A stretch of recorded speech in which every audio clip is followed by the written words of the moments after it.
Welcome to her comeback. I'm so excited. I've been waiting to say this. Courageously You officially launches June 25th. It will be available for purchase on Amazon, and I could not be more excited to finally get this book into your hands. So settle in, listen to the talk. Here we go. Welcome, everyone, to her comeback. I am Michelle Thompson, your host, and I am delighted to have with me today Gayle Todd. She is a local here in Southwest Florida, and it's just been a pleasure getting to know her. Gayle, welcome to the show. Hello. Thanks. Start us off by just telling our listeners a little bit more about yourself. So I am by trade a software analyst in the project management team for the county. And I have a couple years ago launched a franchise business of a pet waste removal company that I started. And in the last 2.5 years, I have grown this business and now becoming a full-time entrepreneur and retiring out of my corporate job. Oh, so exciting. Good for you. Let's just talk a little bit more about your career in corporate project management. So, as you said, you're getting ready to retire. So, what does retirement actually look like for you? Because it doesn't sound like you're slowing down. No, retirement for me is starting off running. My first Monday out of my corporate job, I'm going to be hitting the pavement with more what I call boots on the ground marketing for my business. My goal is to double my customer base in the next year and just start out again with some interaction with my customers and getting out there and growing my business. So that is my retirement plans. Awesome. So, take us back a couple of years ago when that moment that you said to yourself, you know what? I want to build something of my own. What was that like? Tell us about that moment. Well, a couple of years ago, I was getting bored with my job. And it's funny because 10 years ago, I went back to school and got my master's degree in information technology systems management. And I thought I would be in that career until the day I fully retired at 70 or so years old. But something inside of me said I needed to do something on my own. And so 2 years ago, I was getting bored with my job and I was concerned about my future.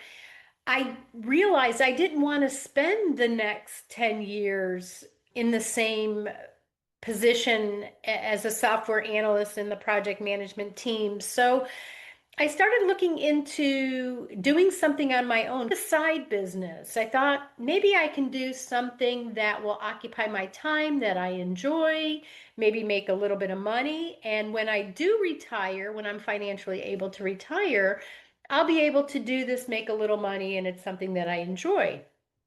That's when I started researching businesses, things to do, and looking for a side business. It was going to be my side gig. So, as of all of the businesses you could have built, you chose this one, the pet waste removal franchise, Scoop Soldiers. So, what was it specifically that drew you to this particular type of business, and when did you know it was the right fit for you? I have a love of animals and particularly dogs. And so I wanted to do something in the field of pets. It's very big down here, and I think it's big all over the place. People own dogs, and I wasn't quite sure what I was going to do. I looked at different opportunities, keeping in mind that I still had a full-time job. I had to find something that I could do part-time on the side, nights and weekends. And so I researched it, and I came across through my research pet waste removal. And I thought that is something I can do in my retirement, and that is also something I can do nights and weekends. The more I researched it, I realized that to start my own business was going to really be involving a lot of marketing, billing, office staff, That type of support. And to keep my full-time job and try to do that, it was impossible. So that's where the franchise decision came in. And so I started looking for franchises that were in the pet waste removal business. Yeah, that makes sense. And I can so identify with what you're talking about in terms of with any business, whatever your service or product that you're offering, you have the product or the service itself, is that's what you do. But then you have building a business, and that is a completely separate thing. Those are two different things. And so I get what you're saying there.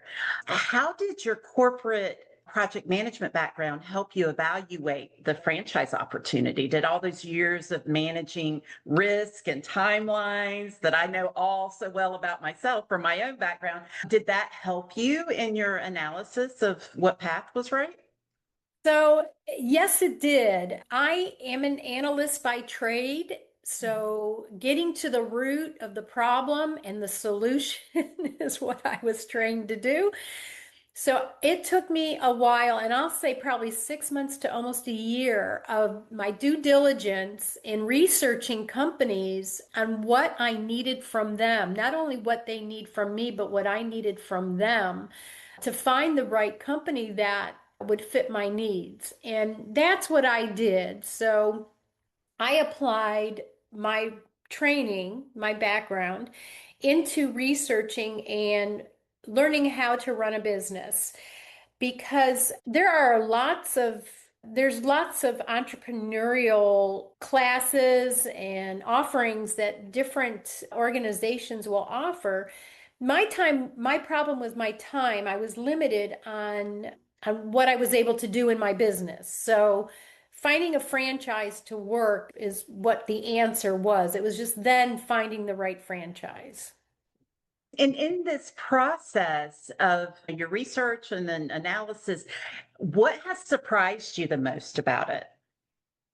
I don't know that I was surprised. I guess it was more of a learning curve, what these franchises can offer. As a franchisee, they were so diverse. Some could offer lots of assistance and helping. Some were true partners, and that was the franchise that I chose, Scoop Soldiers. They were a true partner in my business and takeoff, and they've continued to be as well. But I didn't want to reinvent the wheels. I was just surprised by the various franchises, and I interviewed three of them particularly for the pet waste removal business that were very different. And so they all offered something different. They each had their own style. And so I had to find one that matched what I needed, basically.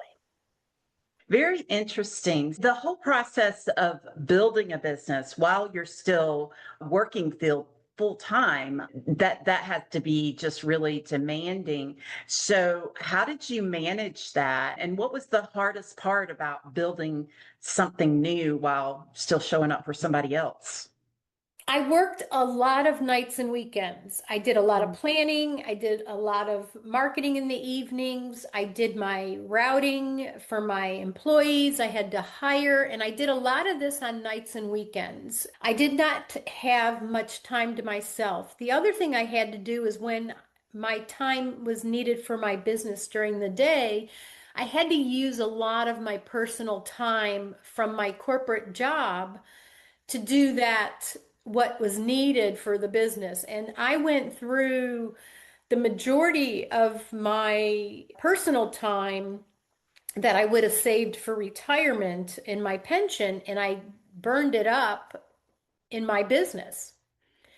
So Okay. that's how I managed to do that. And then, like I have said, the franchise, Scoop Soldiers, has been enormously helpful in supporting me in what I needed as far as the marketing, the billing, the office staff, and things like that.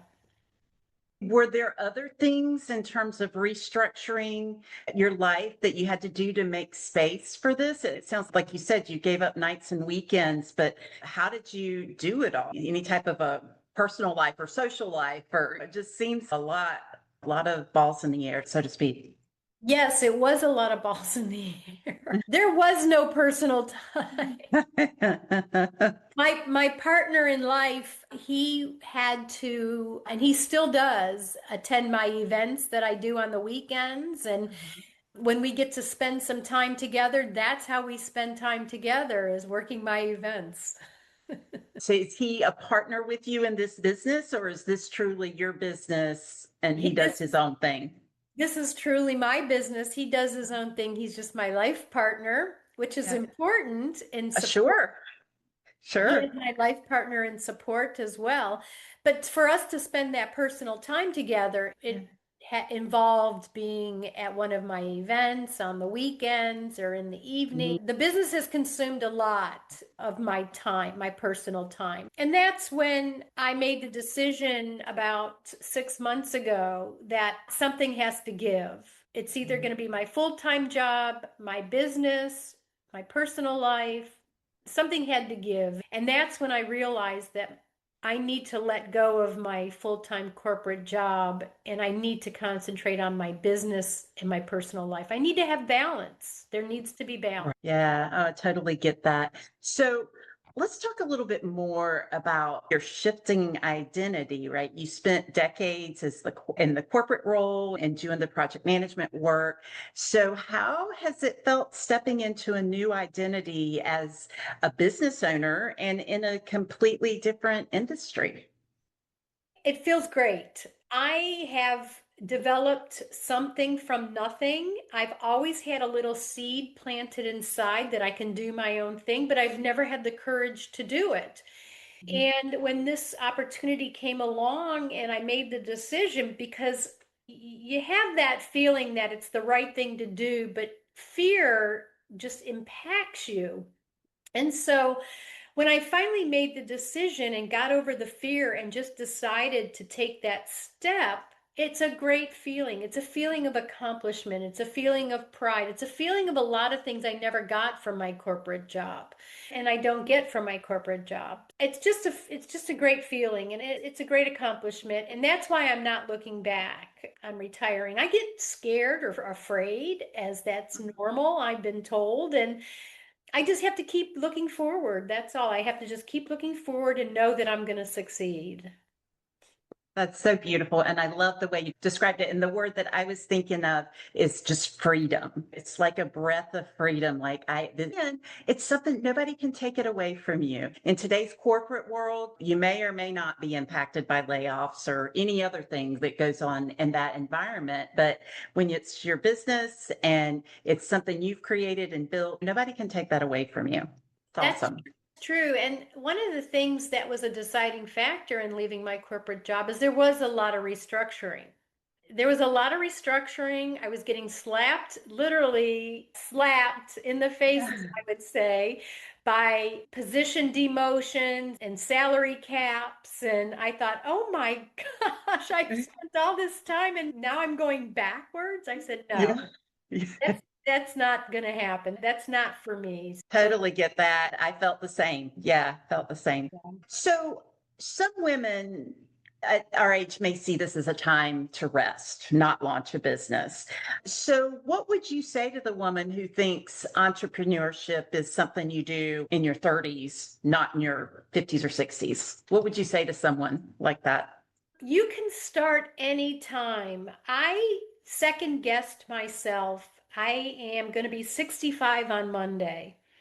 And 2 years ago, I started second guessing myself, thinking, wait a minute, you've only got 6, 7 more years of retirement, and then you don't have to do anything. But I thought, I want to do something. I don't want to just retire and do nothing.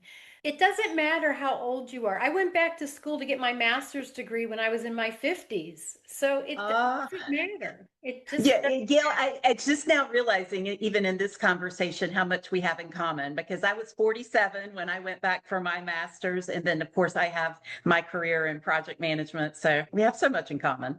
Yeah. Absolutely. And it's that fear factor again. You hit a certain age and you think, oh, I can't do this.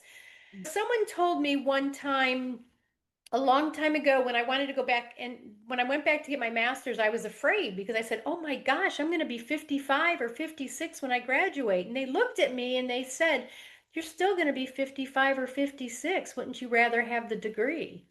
Yes, same. I had a similar experience with that as well. Yeah, 2 years is gonna, or however many, the number of years, it's gonna be here one way or the other. Do you want to have that achievement or not? Yeah, so true. Absolutely. So when I turn 70, I'll have my own business. It'll be successful and I'll be enjoying life and I'll have that freedom that you had talked about.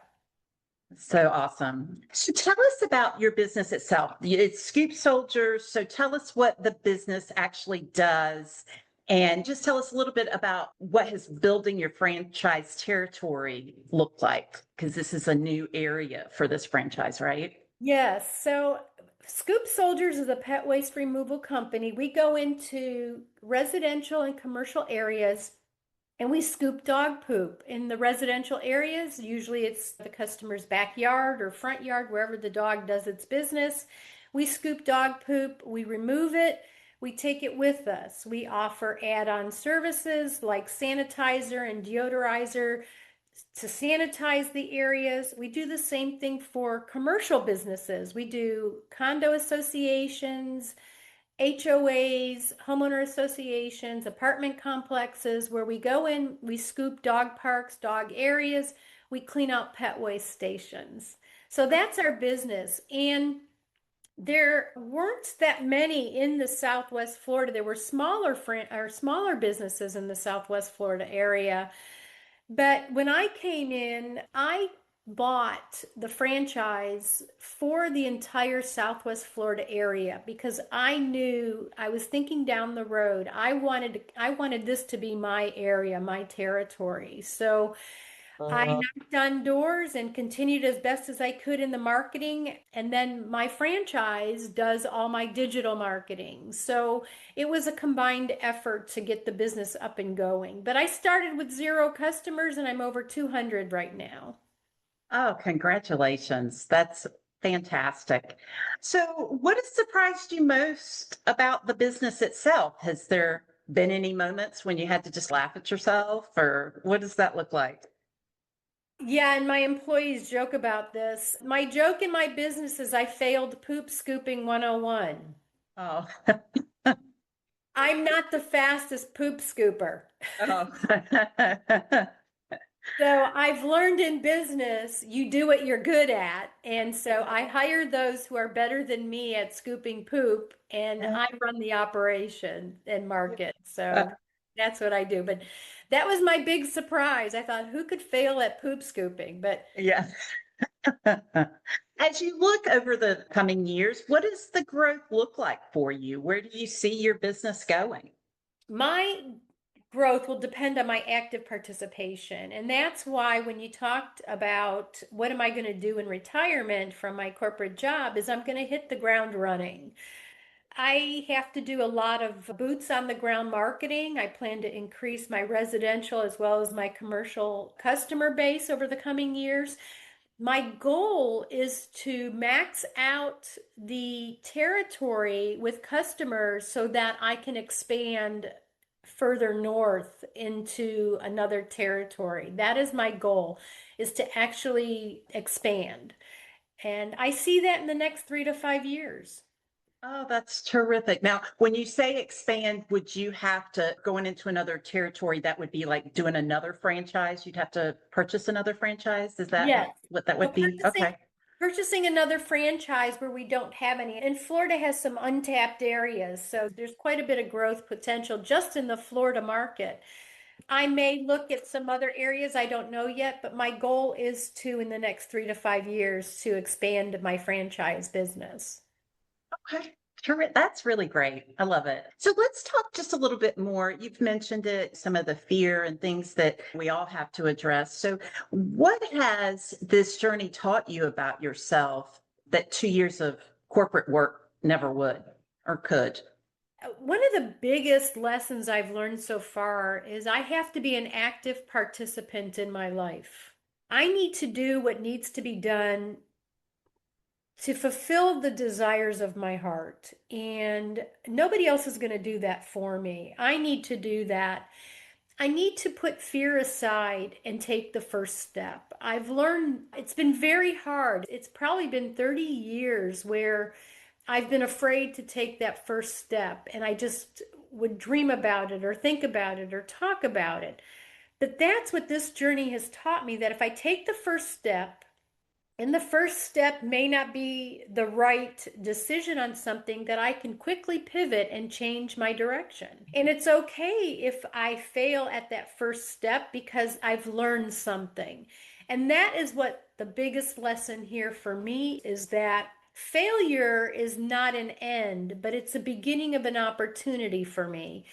It has been, I wouldn't say that I have failed. I have been successful in the last 2.5 years, but I've made some decisions that were wrong that I've had to redo. And that's okay because they've been the right decisions based on the decisions that I've made in the past. So yeah, that's it. Active participation and not being afraid. I just have to put one foot in front of the other and do it.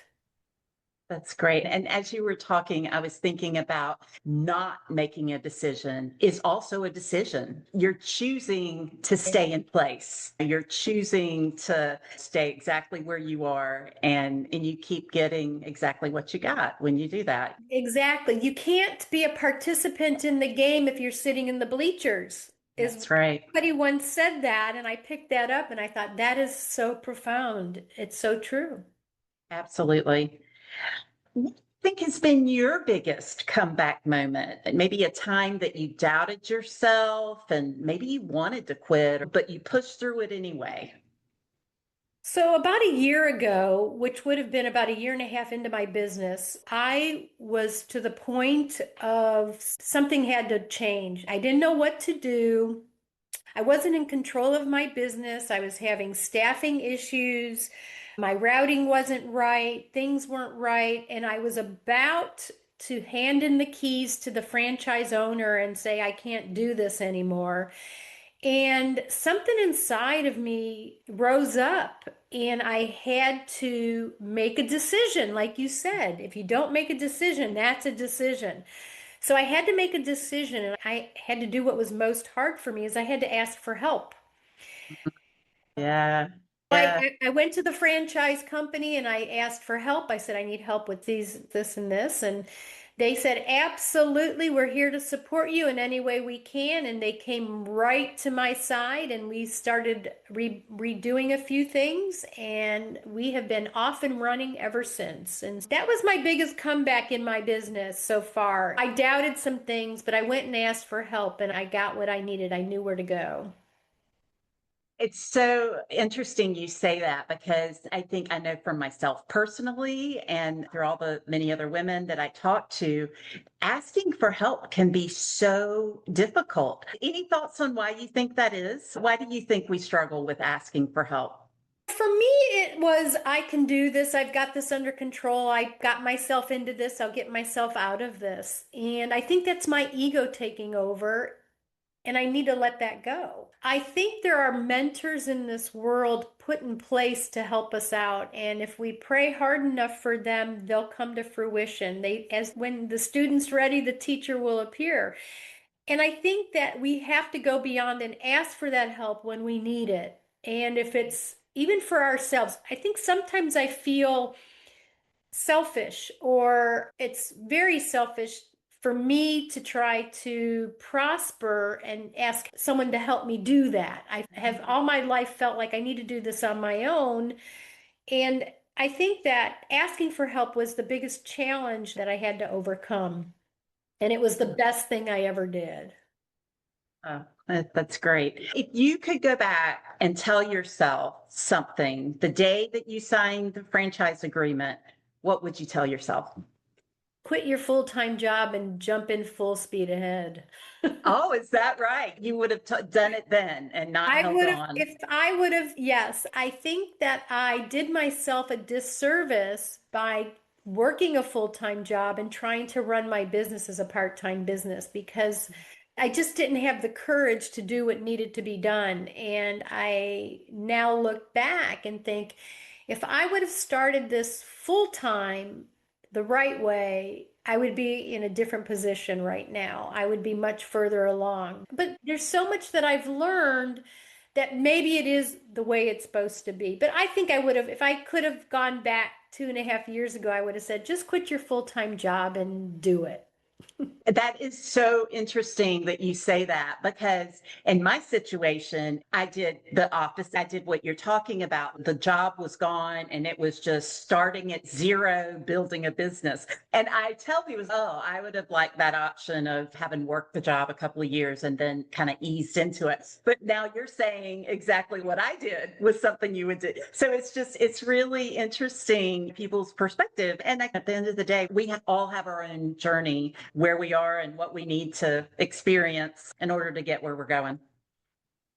That's true, yes. But I can always look back and think about what I should have done or could have done, and it isn't going to change anything other than That's I right. just need to work, put one foot in front of the other and move forward. That's exactly right. Keep going no matter what. So, what would you say to someone listening that maybe she's at the same type crossroads and she's just like you, nearing retirement, wondering about trying something new? What would you want her to hear? I think that God puts a seed in our heart of something that we feel near and dear to. And I think we need to, for me, I had to listen to that. I know that if you take the surroundings around you and you become more aware and afraid to make that step, it's just a matter of doing it. It just has to get done. It's never too late.